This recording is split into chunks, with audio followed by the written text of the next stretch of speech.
बातम्या आरपार दाखवणार टुडे समाचार. नमस्कार, मी हुकमत मुलानी. वेगळे विषय, वेगळ्या चर्चा, वेगळ्या मुलाखती, राजकीय शासकीय कुठलीही असो, मी तुम्हाला वेगळ्या विषयात घेऊन दररोज जात असतो. मी आज एक हटके विषय दाखवणार तुम्हाला. तुळजापूर विधानसभा मतदारसंघातला विषय आहे तो. आणि सलग 5 वेळा आमदार झालेले आणि मंत्री असलेले माजी मंत्री मधुकररावजी चव्हाण साहेब आपल्यासोबत आज असणार आहेत. मी तुम्हाला त्यांची मुलाखत दाखवणार आहे. मात्र त्यापूर्वी आम्ही तुम्हाला सांगतो की आमचं उस्मानाबाद धाराशिव जिल्ह्यातलं एकमेव चॅनल आहे. या चॅनलची वर्ष 2,82,00,000 व्ह्यूअर्स आहेत.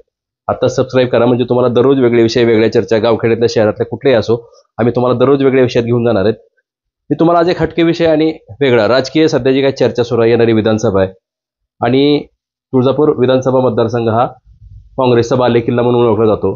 आणि काँग्रेसचे ज्येष्ठ नेते मधुकररावजी चव्हाण साहेब आपल्यासोबत आहेत. नमस्कार. नमस्कार. काय सांगाल, आता विधानसभा येणार आहे पुढं आणि तुम्ही या तुळजापूर विधानसभेचे 5 वेळा आमदार होता आणि मंत्री पण होतात. काय सांगाल बरं, कशी परिस्थिती आता पुढे, काय तुमचा निर्णय काय असणार आहे? पूर्वीपासून जरा माहिती देतो थोडक्यात. अच्छा. पहिलं मी सोलापूरला न्यू हायस्कूल मध्ये शिक्षण घेतलं लहान. पुन्हा गावाकडे शेती करायला आलो त्यावेळेस मी एक छोटा, मी पहिल्याने होतो कोल्हापूरला शाहूपुरीमध्ये. त्याच्यानंतर गावी आलो आणि थोडं राजकारणाचं एक गावातल्या लोकांनी एक तरुण पोरगा असावा म्हणून मी माझ्यानंतर आलो रे गुरुजी. 1900 पहिली निवडणूक ह्याची व्यंकटराव काका निवडणुकीची 1957 लोकसभेची निवडणूक. काका नळदुर्गचे आम्ही अंदूर एकच गाव जोडी. आम्ही लहान असताना 20-22 वर्षाची बोलवून घेतलं, अरे बाबा मला तिकीट मिळाले, मी पैसेवाला नाही, काय करणार. आम्ही त्याने एकच उत्तर दिली की काँग्रेसचा झेंडा आमच्या हातात आहे. 50 सायकली घेऊन 50 तरुण पोरं घेऊन घोषणा तेव्हा भाषण करत नव्हतो, घोषणा देतो. काँग्रेसचा विजय असो, व्यंकटराव काकाचा विजय असो, आणि विरोधामध्ये काठीची देशमुख होते. निष्ठा कशी असते लोकांची, एवढे एका शब्दात. एक ब्राह्मण माणूस काँग्रेसचा, शेका पक्षाचा मराठा माणूस, एक बॅरिस्टर. पण लोकांची श्रद्धा पक्षावरती उतरून व्यंकटराव काका निवडून आले. त्याच्यानंतर आम्ही ग्रामपंचायतीमध्ये आलो. त्याच्यानंतर ते डिस्ट्रिक्ट डेव्हलपमेंट बोर्डामध्ये काम केलं. पुन्हा यशवंतराव चव्हाण साहेबांनी सत्तेचं विकेंद्रीकरण केलं. अतिशय चांगली गोष्ट केली की ग्रामीण भागातले कार्यकर्ते मुंबईत मंत्री झाले पाहिजे, काम केलं पाहिजे. त्याचं कारण असं होतं की ग्रामीण भागातला व्यथा हे ग्रामीण भागातल्या कार्यकर्त्याला कळणार, शहरातल्या मुंबई पुण्याच्या लोकांना हे काय व्यथा कळणार नाही. एक त्यांचा उद्देश होता असा. सत्तेचं विकेंद्रीकरण केल्यानंतर जिल्हा परिषदा निर्माण झाल्या, शाळा निर्माण झाल्या, पंचायत समिती, जिल्हा परिषद. मग त्यावेळेस मी पहिली निवडणूक लढवली पंचायत समितीची, तुळजापूरची का? तुळजापूर. निवडून आलो. किती सालची गोष्ट आहे? 62 सुरू झालं ना. 1962 1962. त्यावेळेस वय किती होतं साहेब तुमचं? असं 25, 23. तर जास्त माझं होतं. कारण नंतर तिथं उपसभापती झालो पंचायत समितीचा. नंतर बोरगावकर सभापती झाले. पुढं बोरगावकर जिल्हा परिषद अध्यक्ष माकणीकर नंतर मी इथं सभापती राहिलो. म्हणजे 10 वर्ष इथं पंचायत समितीमध्ये काम केलं. संपूर्ण ग्रामीण भागात फिरून सायकलीवर, नंतर जीप आली. पहिलं गेलं की दलित समाजामध्ये मुलं शिकतात का, मजुरी आहे का, त्यांची चौकशी. इतर समाजाची चौकशी, मग मोठ्याच्या घरी जाऊन चर्चा. असा माझा दिनक्रम होता. 10 वर्ष सतत एक बाजूनी जायचं गाव करीत, एक बाजूनी यायचं गाव करीत. बंगला गेलेल्या बाजूने परत नाही यायचं त्या गावात. नाही, बंगला इथं असून मी कधी मुक्काम करत नव्हतो. संध्याकाळी घरी 8 वाजेपर्यंत फिरायचं घरी. 5 तास ऑफिसमध्ये बसायचं. लोकांचा संपर्क एवढा आला त्या कामामुळं. आणि नंतर आम्ही 2 बँका जिल्हा परिषदेवरती ऍडमिनिस्ट्रेटर आलं. बरखास्त झाली जिल्हा परिषद. जिल्ह्यामध्ये जिल्हा वेगळा झाला पण बँका वेगळ्या झाल्या नव्हत्या. वसंतदादांनी दोन्ही बँका वेगळ्या केल्या. एक बँकेवर मला चेअरमन म्हणून माझी नेमणूक केली, काही डायरेक्टर बरोबर दिले. त्याच्यानंतर थोडं कमी जास्ती सोडून पुन्हा 2 भूविकास बँका होत्या. ती कुसुमालय वड्याच्या कडेला मोठी बिल्डिंग होती, ती आमच्या काळातच बांधली बिल्डिंग. आणि एक उदगीर बँकेला निवड करताना शिवराज पाटलांनी माझं नाव दिलं. सरकारकडून येत होते आणि शालिनी ते पाटील महसूल मंत्री होते, त्यांनी माझं नाव दिलं. ते दोन्ही बँकांनी चालवलं. अच्छा. त्याच्यानंतर मी आमदार झालो. किती साली? 90 साली. तर हे सगळा अभ्यास खूप केला 10 वर्षात. म्हणजे जिल्हा परिषद पंचायत समितीमुळे एक झालं की ग्रामीण भागातल्या कार्यकर्त्याला त्या गावचा अभ्यास झाला. सर्व जाती धर्माच्या लोकांचा अभ्यास झाला, कसं राहतात, काय खातात. आणि 72चा दुष्काळ देखील आम्ही फार राबवला. 20,000 मजूर कामाला होती इथं. 1972 दुष्काळ पडला. त्या सातत्यानं रोज 10-20 ठिकाणी भेटी द्यायचं. लोकांनी भयंकर माझ्यावरती उपकार केले. नंतर मी आमदार झाल्यानंतर विलासरावांनी मला म्हणले, तुम्ही आता एक काम करा. मी इच्छा नव्हती, कारण हे वैधानिक मंडळाचं काम फार अवघड, मंत्री सोपं, हे काम अवघड. कारण अभ्यासपूर्वक की पश्चिम महाराष्ट्र, विदर्भ आणि मराठवाडा तफावत होती विकासामध्ये. इथं राज्य कुणाचं होतं? निजामाचं होतं. शिक्षणाकडे विशेष सुविधा नव्हत्या. LLB व्हायला हैदराबादला जावं लागत होतं. हे अशा पश्चिम महाराष्ट्रामध्ये शिक्षणाच्या सुविधा, क्षेत्र कमी असतं तर पाण्याची निर्मिती शाहू महाराज किंवा इतर जे संस्थानिक होते त्या लोकांनी केली, त्यामुळे ते पुढे गेले. विदर्भ देखील 2 नंबरमध्ये जायला, आपण 3 नंबरमध्ये जायला. मी विलासरावाला शेवटी त्यांनी मला 8 डिपार्टमेंटचे EC लेवलची अधिकारी दिले विधायक. सगळा आराखडा तयार केला. ते मराठवाड्यातलं पाणी वाहून जात होतं पश्चिम महाराष्ट्रामध्ये, ते पूर्वी अडवू शकत नव्हतो. निलंगेकर पाटबंधारे खात्याचे मंत्री होते त्या.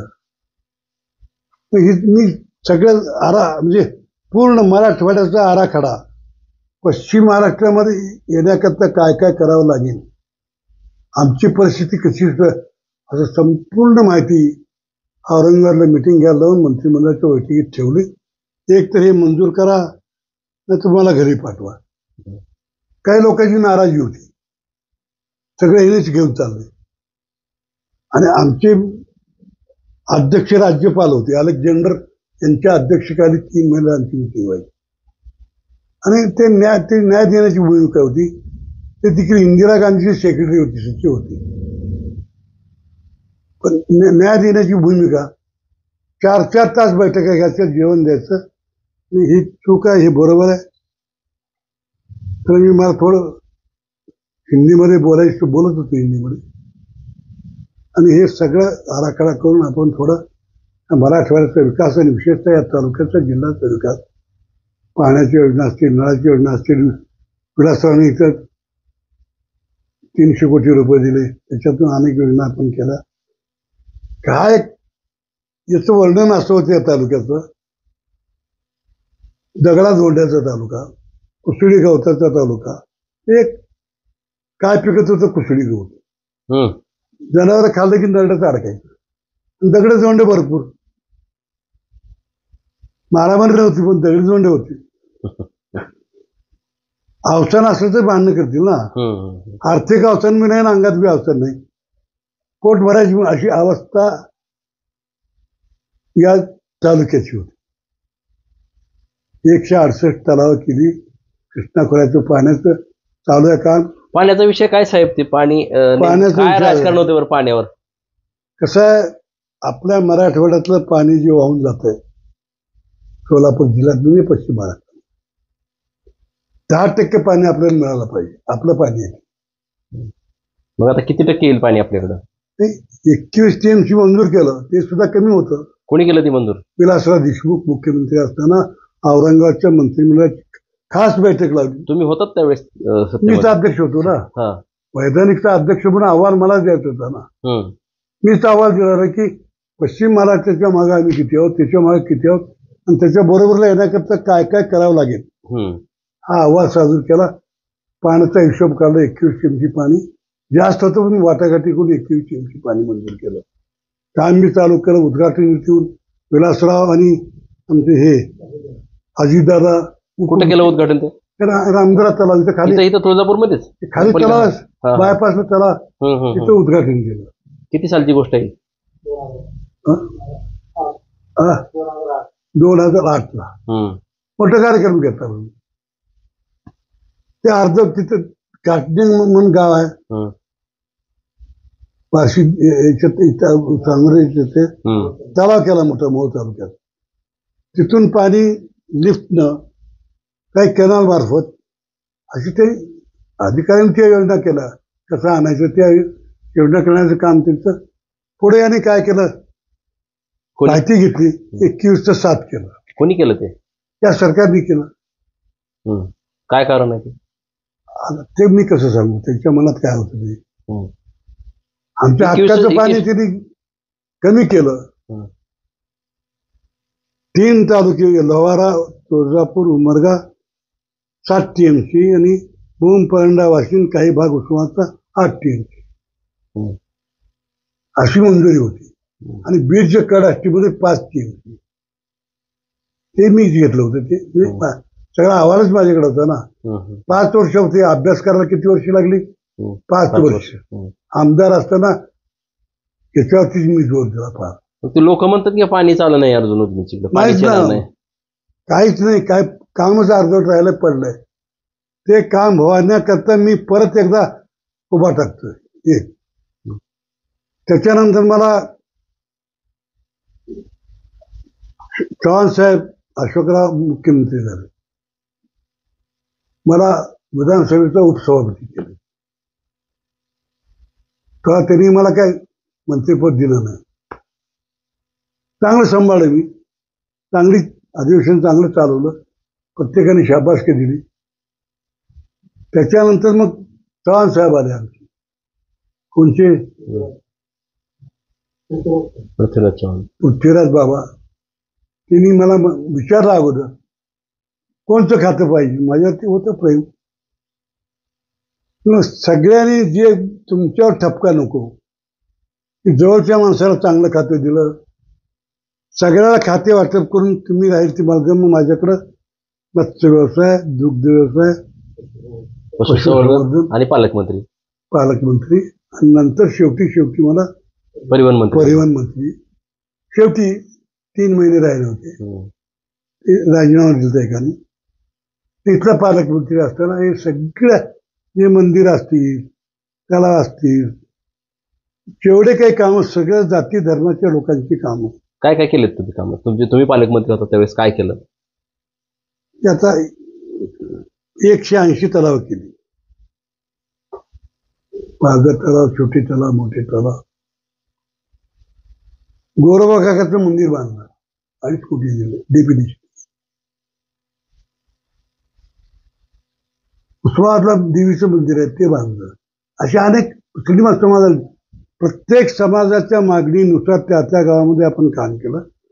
कुठलाही समाज माझ्यावर कधी नाराज झाला नाही. मग दलित समाज असेल, मुस्लिम समाज असेल किंवा इतर कोणते बॉर्डर समाज असेल, त्या लोकांना देखील बोलून मी हे केलं की संख्या किती आहे, काय केलं पाहिजे, किंवा बसा उठायला जागा आहे का, कुठे बसणार तुम्ही, कुठे मिटिंग, म्हणजे एखादा कार्यक्रम, लग्न समारंभ कुठे करणार, या सगळ्या सुविधा आम्ही करून दिल्या. परवाच ते कुठलंही काम जवळपास ठेवलं नाही. परवा मात्र ज्या 5 निवडणुकांमध्ये माझ्यावर दुबारलेली मंडळी होती, ती फार मोठी माणसं होती. गेलेल्या निवडणुकीत एकूण 5 निवडणुका लढवल्या, त्याच्यामध्ये ते हारले. ते माझ्या विरोधातले दिग्विजय नेते होते सगळे. म्हणजे तुम्ही हरवलेले. सुभाष देशमुख, मंत्री होते.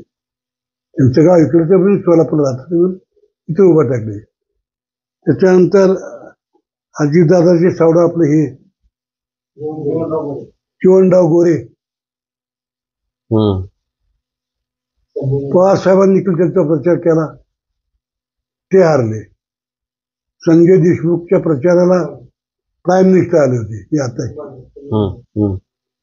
ते 5 लोक जे हारले, साखर कारखान्याचे चेअरमन म्हणजे 5 लोकांचा पराभव माझ्या हातून मोठमोठ्या नजूक वगैरे चिल्लर होते, वंचित त्या वंचित उभारून माझा घात झाला. त्याला चांगला म्हणून आणला मुंबईहून. या सगळ्याची पुढची पिढी की आमचे एवढे मोठे घराने एका शेतकऱ्याच्या पोराला पाडल्याशिवाय राहायचं, एकत्र येऊन सगळ्यांनी प्रतिज्ञा केली. मला माहिती होतं, पण निवडणुकीमध्ये कुणाला बोलायचं नसतं.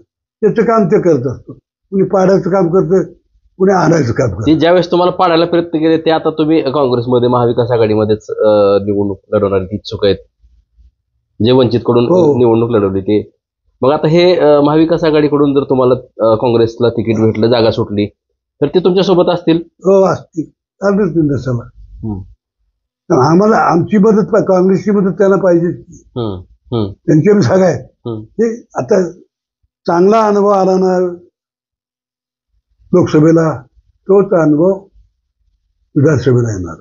जर त्यांना तिकीट सुटलं शरद पवार गटाला, तर तुम्ही त्यांचा प्रचार करणार का? कसं करावंच लागेल, पण ही हक्काची जागा काँग्रेसची आहे ना.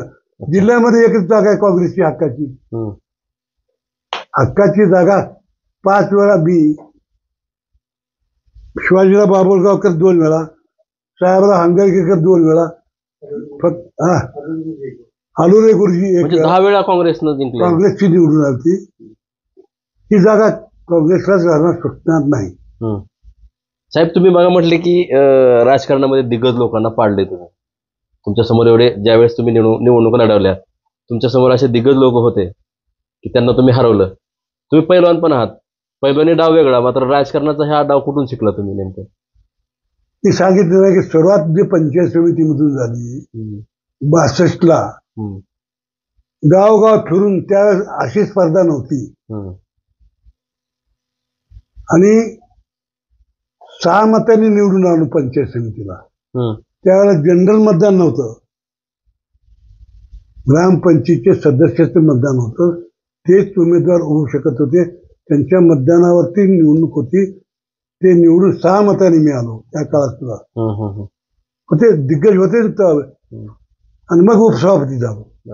आता तुमचा पराभव झाला. हो, 5 वर्ष तुम्ही मतदारापासून दूर आहेत, दुरावलात का, असं काय वाटतंय का? किंवा तुमच्या विकासाबद्दल? ज्या वेळेस माझ्याकडे लोक येतात, आजही आत्ताही, काम होईल न होईल पणची दखल घेऊन त्या अधिकाऱ्याला फोन करणं, त्यांच्याशी बोलणं, ते माझं आज तर कायम चालू आहे. कधी खंड नाही. अजूनही मी सकाळी 6 पासून लोकांची भेटी करतो, संध्याकाळी पेट्रोल पंपाची तर खुर्च्या टाकून बसतो. लोक येतात, कामं सांगतात, फोन करतो, तुम्ही आला ना पेट्रोल पंप माझं. कार्यरत आहे, सक्षम आहे, काम करण्याची क्षमता माझ्यामध्ये आहे. लोक म्हणतात वय झाले तुमचं, आता 90 वर्ष वय आहे तुमचं. तुम्हाला वाटतंय का? तुमचं बोलण्यावर तर वाटत नाही. तुम्हाला वाटतंय का?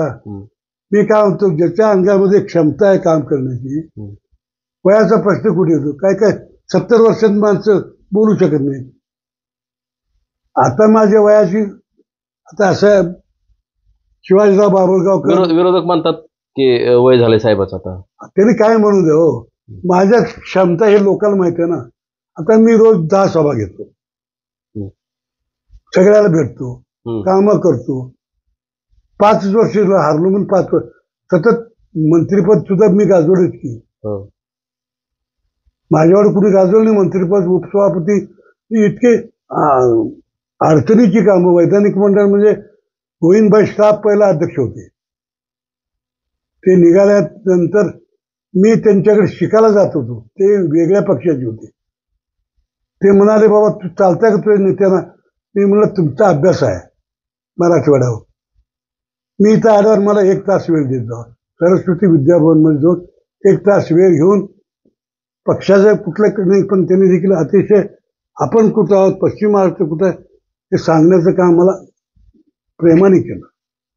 आणि त्यांनाही मराठवाडा पुढे यावा, प्रत्येक कुणाही पक्षाचा कुणी असू दे, पण त्याच्याबरोबर गेलं पाहिजे, आपण सुखी झालं पाहिजे. आपली जनता हे प्रत्येकाच्या ध्यानात हेच आहे ना.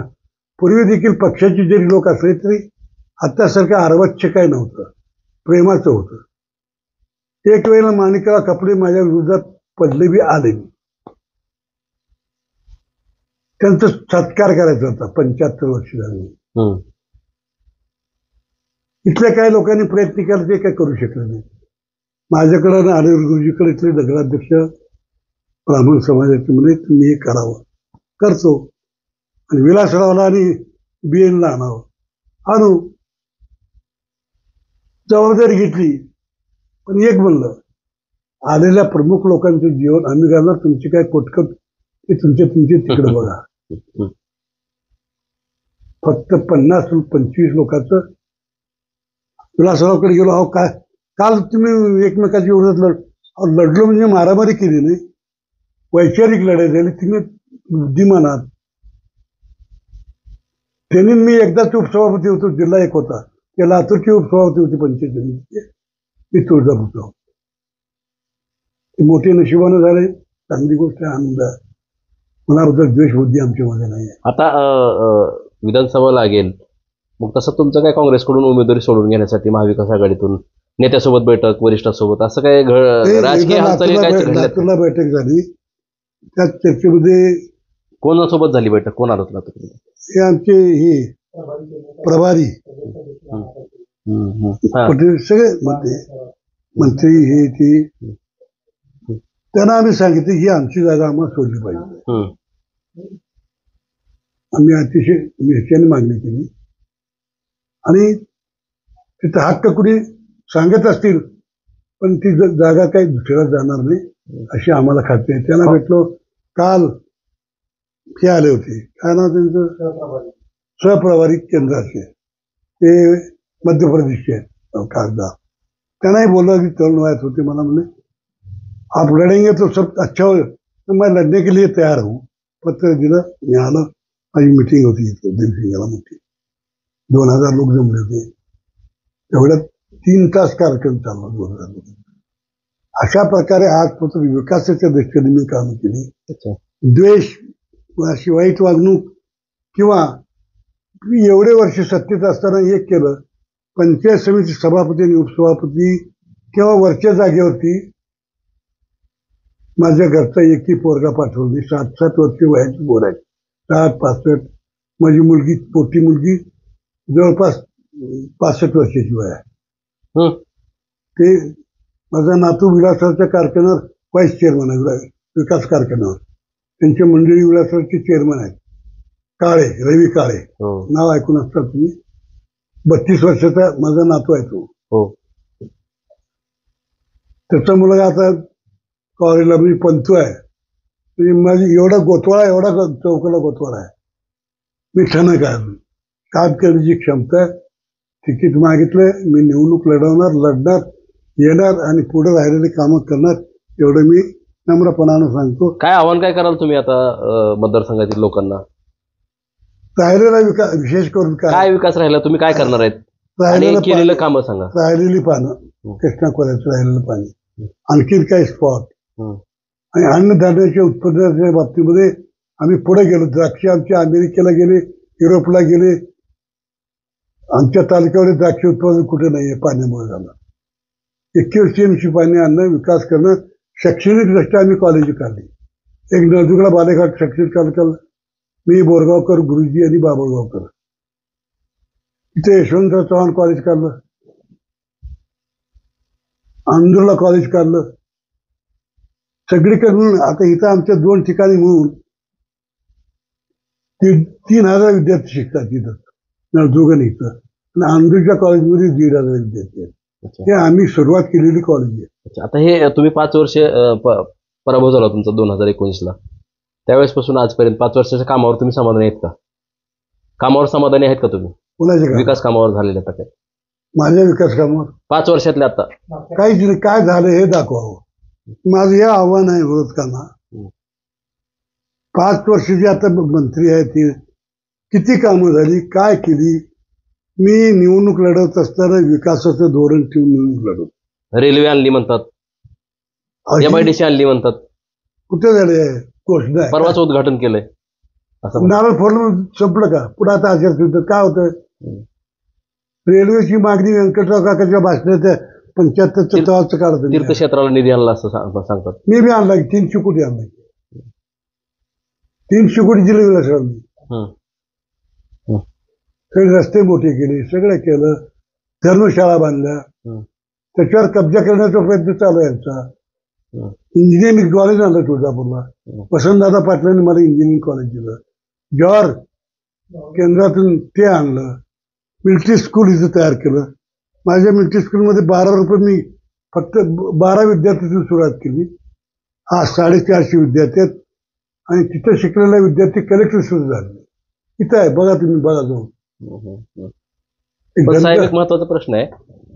जिल्ह्यामध्ये तुळजापूर विधानसभा मतदारसंघामध्ये इच्छुक उमेदवारांची जास्त गर्दी आहे सगळ्या पक्षाकडून. आता 7-8 आहेत. पण त्याबद्दल काय वाटतं तुम्हाला? कोण उभारणार काय नाही हे मी कसं सांगू. शेवटपर्यंत टिकणार आहेत तर टिकणार आहेत. उभारा कोणी फार्म करावं केलं त्याच्याबद्दल. आता आमच्या पक्षाकडून आमचे जिल्हा अध्यक्ष आहेत. मी त्याला जिल्हाध्यक्ष केलेला आहे, धीरज पाटील. त्यांनी मागितलेलं आहे, मी मागितलेलं आहे, विश्वासाप्पा शिंदेने मागितलेलं आहे आणि आमच्यातले 2-3 कार्यकर्त्यांनी सपोर्ट म्हणून मागितलेलं आहे. आता नळदूरचं ते जगदाळी शरद पवार काँग्रेसकडून मागितलेलं आहे, त्यांना मागितलेलं आहे. सक्सेनाताई बी फिरतात आणि सक्सेनाताई पण फिरतात. सक्सेना सलगर ते फिरतात, बरोबर, ते मागितलंय. नाही आमच्या इथलं हे रोजकरी ते कुण्या पक्षाचं माहित नाही. ते लातूरला आला षष्टी समोर, तुम्ही तिकीट दिलं तर मी पक्षात येतो, सगळ्यांनी लवकर बाहेर जावा. हे म्हणजे आपली संस्कृती आहे. ते दिलं तर करतो. अरे अजून पक्षात आलं नाही तर तिकीट कसं देतील? मागायचा अधिकार तर आहे का तुम्हाला? पक्षात आल्याशिवाय अधिकार आहे का मागायचा? अशा पद्धतीची लोकांत नाव ठेवायचं काही कारण नाही. कुणी काही करून मी निवडून येणार म्हणजे येणार. तुम्ही 100% निवडणूक लढवणार, निवडून येणार, मला तिकीट मिळणार. निवडून आल्यानंतर काय काम करणार साहेब? तयारी काम. महत्वाचा अजेंडा काय असणार आहे? महत्वाचा अजेंडा पाणी, पिण्याचं पाणी कुठं राहिलं असेल तर, शेतीचा विकास काय, अशी जी राहिलेली अपुरी कामं आहेत. पश्चिम महाराष्ट्राच्या बरोबरला जाण्याचा आम्ही प्रयत्न थोडाफार राहिलेला तो करणार. त्याला नाव ठेवत नाही. प्रगती करून घेतली, चांगलं केलं तर आम्हाला प्रगती करता आमचा ध्यास आपण घेतला पाहिजे. कुठेतरी शालू पैठणी, आता मी माझ्या तालुक्यामध्ये अंतोले साहेबांनी जी योजना काढली. शालू पैठणीचं काय म्हणलं? आज चाललंय की काहीतरी काय, हा एक उमेदवार एक काहीतरी नट्या आणून शालू फिरवीत काय ते काहीतरी वाटप करते. ते मला काय तसलं होतं. मी फक्त विकास कामाचं लक्ष ठेवून निवडणूक लढवतो. अच्छा. शालू पैठण वाटून का या तालुक्यामध्ये संजय निराधार योजनेच्या 28,000, आता हे म्हणजे लाडकी बहीण. त्या आमचे मुख्यमंत्री पहिले अंतुले साहेब, त्यांच्या डोक्यात कल्पना हे भीक मागणे वाले के लिए क्या करना पडेगा. सगळ्यांनी दिलं की तुम्ही नवीन योजना काढा, त्यांना काहीतरी खाण्यापुरतं तर देऊया. त्यांनी ही योजना सुरू केली. तर फार पैसे कमी होते, 3,000 काय होते. मग विलासरावला आम्ही 10,000 केले. या तालुक्यात 28,000 लोकांना मंजूर केलं. 5 तारखेच्या पैसे मिळाले पाहिजे अशा प्रकारे बँकेला लक्षात द्या. त्यातले 50% लोक आता मेले असतील. पुढं हे बी नाही, 6-6 महिने पगारी नाही. मग आता लाडक्या बहिणीच्या पगारी किती दिवस होतात मी काय सांगू शकत नाही. काय वाटतं त्याच्याबद्दल तुम्हाला? आता असं आहे, त्यांनी घोषणा केली काय, त्याचा अनुभव ते 2-3 महिन्यांनी येईल, 4 महिन्यांनी येईल, 5 महिन्यांनी येईल. असं एक आहे आर्थिक, आपल्या तिजोरीत पैसे किती आहेत याचा विचार केल्याशिवाय खर्चाचा आराखडा मांडता येत नाही. कारण प्रत्येक ज्यावेळेस आम्ही अधिवेशनामध्ये अर्थसंकल्प मानतो त्यावेळेस चर्चा होत असते. आपलं बजेट किती आहे, आपलं उत्पन्न किती आहे, खर्च किती करावा लागेल, तर सध्या तुटीचा अंदाजपत्रक आहे. आपण विश्लेषण कुठेही पेपरमध्ये की जेवढं खर्च करायचं ठरवलं त्याच्या 50% पैसे आपल्याजवळ नाही. हे तुम्ही विश्लेषण केलं आणि पेपराने केलं आणि वस्तुस्थिती आहे. त्यांनी मान्य केलं की आपल्याला हे सगळं तरतुदी करता कर वाढवले, विमा मिळाला नाही. मी चव्हाण साहेब असताना थोडं वादळाने केळी बागा, द्राक्ष, मंगरुळा मुख्यमंत्र्यांना मंत्रिमंडळ आणलं इथं. 6 मंत्री आणि मुख्यमंत्री मंगरुळा प्रदर्शन ठेवलं. कुठं ज्वारीचं नुकसान, गव्हाचं नुकसान, द्राक्षाचं नुकसान. 6 महिन्यात 1 वर्षातून 2दा अनुदान आणून दिलं. 15 दिवसाचं अनुदान घरपोच केलं. 15 दिवसात किलरला देखील फार नुकसान झालं. किलरला घेऊन गेलो आम्ही. द्राक्ष बागा होत्या.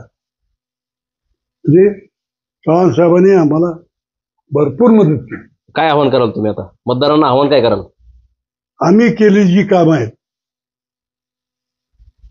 त्याच्याकरता एक आम्ही काय मागतो, प्रचंड पैसा आणला, विकास केला, समृद्धी केली, शिक्षणाच्या सुविधा केल्या.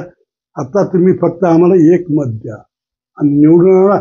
त्याच्यापुढे देखील राहिलेली कामं शैक्षणिक दृष्ट्या असतील हे देखील पूर्ण करू, हेच आम्ही लोकांपुढे सांगणार. याच्यापेक्षा तुम्हाला संपर्क करायचा असेल तर कोणाला करायचा? लोकांनी आमचे पी असतात.